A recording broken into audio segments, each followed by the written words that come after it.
Et on retrouvera Pierre Bruno pour un mot de conclusion. On va appeler tout de suite Romain Samut qui va vous présenter les résultats de ce baromètre, ce millésime 2016, et qui va nous en donner les grands enseignements. Romain.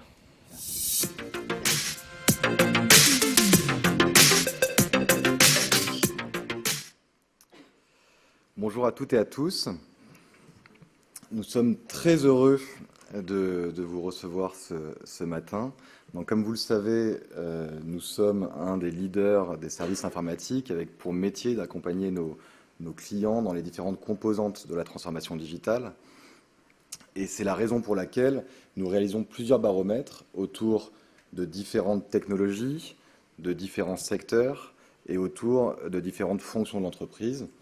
Et nous aborderons donc aujourd'hui la fonction IT dans son ensemble, c'est-à-dire la DSI et son écosystème.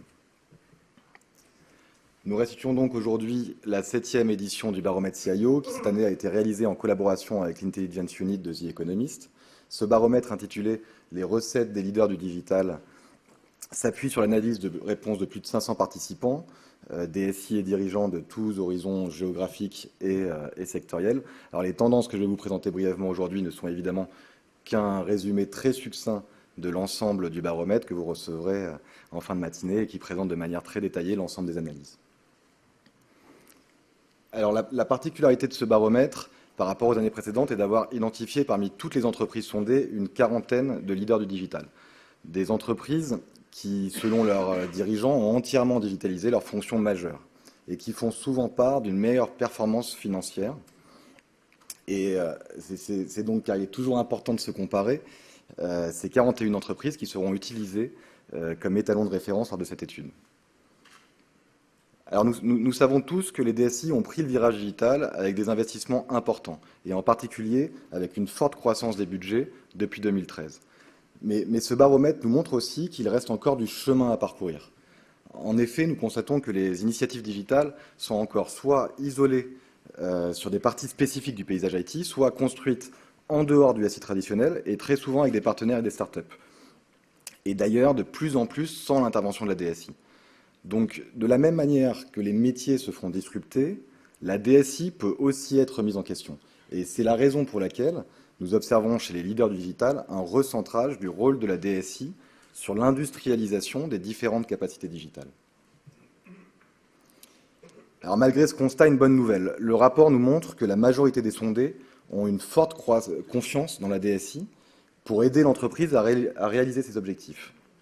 D'ailleurs, cette confiance se confirme par le fait que l'on continue à investir dans la DSI. On peut voir que 53% des sondés prévoient une augmentation des dépenses informatiques pour les 3 prochaines années. Alors, dans ce contexte budgétaire favorable et face à ces nouveaux enjeux, nous avons essayé de déchiffrer ce qui se passe dans la tête des DSI. Alors, je ne vous cache pas qu'on a décelé quelques migraines, mais plus sérieusement, on a surtout structuré notre analyse autour de 3 grands axes. Alors, premièrement, dans la zone reptilienne,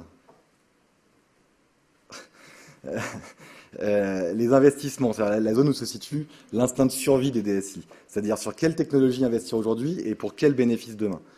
Deuxièmement, dans le cortex, la zone où se situe la réflexion, nous retrouvons la gouvernance.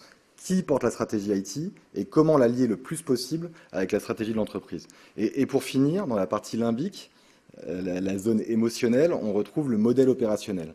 Comment accroître l'agilité, la qualité, tout en réduisant les coûts. Donc on va commencer par les investissements technologiques, c'est-à-dire la zone reptilienne, l'instinct de survie. Ces investissements technologiques qui doivent permettre à la DSI de rester dans le cœur de la transformation.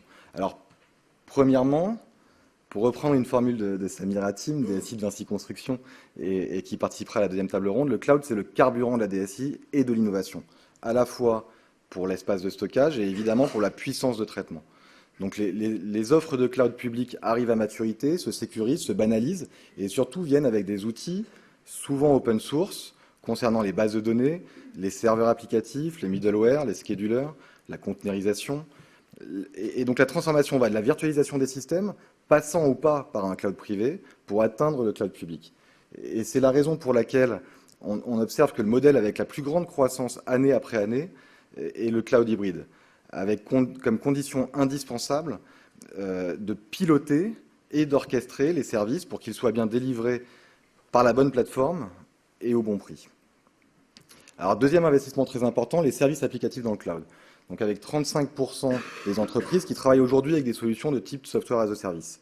En effet, l'ensemble des éditeurs proposent aujourd'hui des solutions complètes en SaaS, extrêmement matures et modulables, ce qui nécessite évidemment un SI avec une architecture ouverte, orientée web, une architecture REST. Par conséquent, un nouvel enjeu devient la cohabitation entre les différents systèmes de maturité différentes, et en particulier entre le legacy et les nouvelles briques digitales. Alors, deux autres catégories d'investissements très importants, les outils liés à la mobilité et les solutions collaboratives. Donc, ça a été rappelé tout à l'heure, mais on sait bien qu'il est indispensable aujourd'hui, au travail comme dans sa vie privée, de pouvoir se connecter sur n'importe quel terminal avec ses données, sans perte de contexte, avec une ergonomie adaptée au device et de la manière la plus collaborative possible. De plus, concernant la mobilité, il est clair aujourd'hui qu'Internet est plus utilisé sur mobile que sur PC. Alors, la sécurité, les résultats sont un peu plus surprenants, car on voit des investissements au niveau mondial qui ne décollent pas par rapport aux résultats des années précédentes. Alors, ce qui est étonnant comparé à la médiatisation de ce sujet, alors les chiffres varient quand même selon la géographie, puisqu'on voit des résultats supérieurs pour l'Europe que pour les autres continents. En effet, on sait qu'en Europe, la confidentialité est une préoccupation importante. On a parlé d'éthique des algorithmes tout à l'heure, mais il y a le droit à l'oubli aussi. Et alors, de plus, cette vision est cross-sectorielle, donc on ne voit pas obligatoirement, elle n'est pas représentative des investissements réalisés par certains secteurs, comme la santé par exemple, où les résultats sont bien plus gros. Donc au-delà du top 10 des investissements qu'on vient de passer, il est important de souligner les technologies qui, en valeur absolue, restent infimes par rapport au cloud, par rapport au SaaS ou à la mobilité, mais qui en croissance sont très significatives, avec par exemple la blockchain ou le machine learning, en particulier dans les services financiers, avec l'IoT, la réalité augmentée, le BIM, le SIG, l'impression 3D, dans tous les secteurs primaires et secondaires, mais aussi dans le retail et de plus en plus dans les services. Alors, j'ai malheureusement pas le temps d'approfondir ces sujets, mais je suis sûr qu'ils seront abordés lors des différentes tables rondes. Alors, pour savoir comment prioriser ces investissements, se pose obligatoirement la question de la gouvernance et du lien entre la stratégie IT et la stratégie d'entreprise.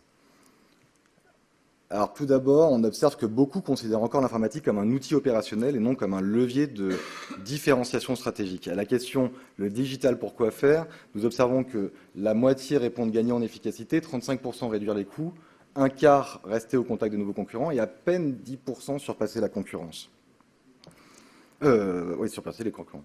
Donc l'heure est donc toujours à l'adaptation pour maintenir ses parts de marché et réduire les coûts, et non à l'exploitation du digital pour conquérir des nouveaux marchés. Alors, cela vient sûrement du fait de savoir qui porte la stratégie informatique. On peut observer qu'en Europe, le principal chef d'orchestre de la stratégie informatique reste le DSI, alors que les résultats sont inversés dans le reste du monde. Et cet écart s'accroît encore pour les leaders digital, chez qui la stratégie informatique a une place très importante au sein de la direction générale, qui incombe principalement au PDG. Cela permet d'expliquer très clairement la perception de l'IT dans l'entreprise, qui reste, pour la majorité des sondés, un moyen de fournir des outils utiles pour réaliser les objectifs, et non pas un partenaire clé de ces mêmes entreprises, comme cela est le cas pour les leaders du digital. Alors, ce fossé de perception, centre de coût versus partenaire clé, peut s'accroître par le fait que les métiers achètent de plus en plus de services dans le cloud, et notamment sans impliquer l'informatique. Cette étude montre que la DSI voit s'éroder sa mainmise budgétaire. Ce shadow IT est une tendance confirmée qui prouve la maturité des solutions, mais pose un certain nombre de questions concernant la gouvernance du SI, qui se construit dorénavant en dehors du SI traditionnel, et donc le rôle et la responsabilité des DSI vis-à-vis de l'entreprise par rapport à ce phénomène est un rôle nouveau qu'il reste à écrire. Il est donc primordial de construire un modèle opérationnel performant, soutenant cette transformation, qui doit assurer une gouvernance globale du SI sans étouffer l'innovation et l'agilité. Alors, quand nous parlons de modèle opérationnel, nous parlons des organisations, des processus, des compétences et de la culture de l'entreprise. Et sur ce sujet, c'est bien de l'entreprise qu'il s'agit, parce qu'il faut réinventer un modèle opérationnel global pour l'entreprise. Donc, nous observons tout d'abord que les 3/4 des entreprises n'ont pas encore établi de passerelle de qualité entre l'informatique et le métier. Néanmoins, les entreprises semblent progresser vers une collaboration plus digitale, confirmée par les investissements sur la digitalisation des postes de travail et des technologies collaboratives. Donc d'un côté, on digitalise la relation avec des outils de plus en plus collaboratifs, et d'un autre côté, l'organisation reste silotée, cloisonnée et rarement alignée avec l'organisation métier. Et c'est la raison pour laquelle nous pouvons observer chez nos différents clients de nombreux projets de réorganisation de DSI avec un mix entre des fonctions centralisées, décentralisées, par ligne produit ou par couche SI. Et à ça se rajoute la problématique des startups et des cellules d'innovation interne qui s'intègrent ou non dans le reste de l'entreprise. Donc l'objectif de l'évolution du modèle opérationnel, c'est toujours la même chose, c'est d'aller plus vite, d'apporter plus de qualité et évidemment de le faire à un moindre coût. On observe un certain nombre d'initiatives qui intègrent les méthodes agiles avec des pizza teams, du design thinking, des hackathons, et les DSI ont fait de vrais progrès grâce à de lourds investissements pour accroître l'agilité et en particulier sur DevOps.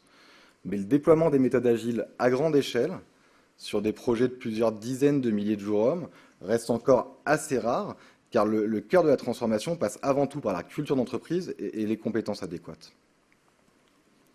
Donc justement, concernant les compétences, investir dans la technologie ne suffit pas à digitaliser l'entreprise. Les personnes jouent évidemment un rôle capital.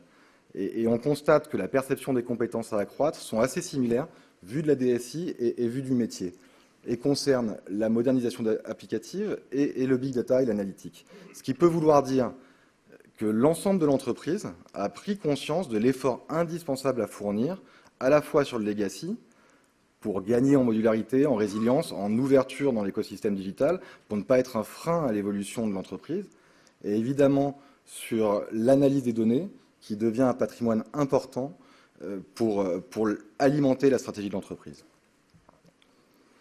Donc pour conclure, toutes les entreprises tendent à mieux aligner les technologies digitales sur leur stratégie. Et la question qui se pose est évidemment la place et le rôle de la DSI dans cet écosystème.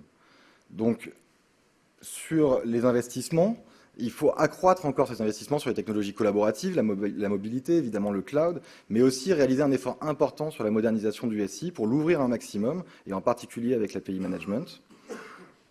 Et la question qu'on abordera lors de la première table ronde permettra de voir comment financer ces investissements, où trouver les sources d'économie. Alors sur la gouvernance, nous avons vu que la stratégie IT doit être portée au niveau de l'entreprise.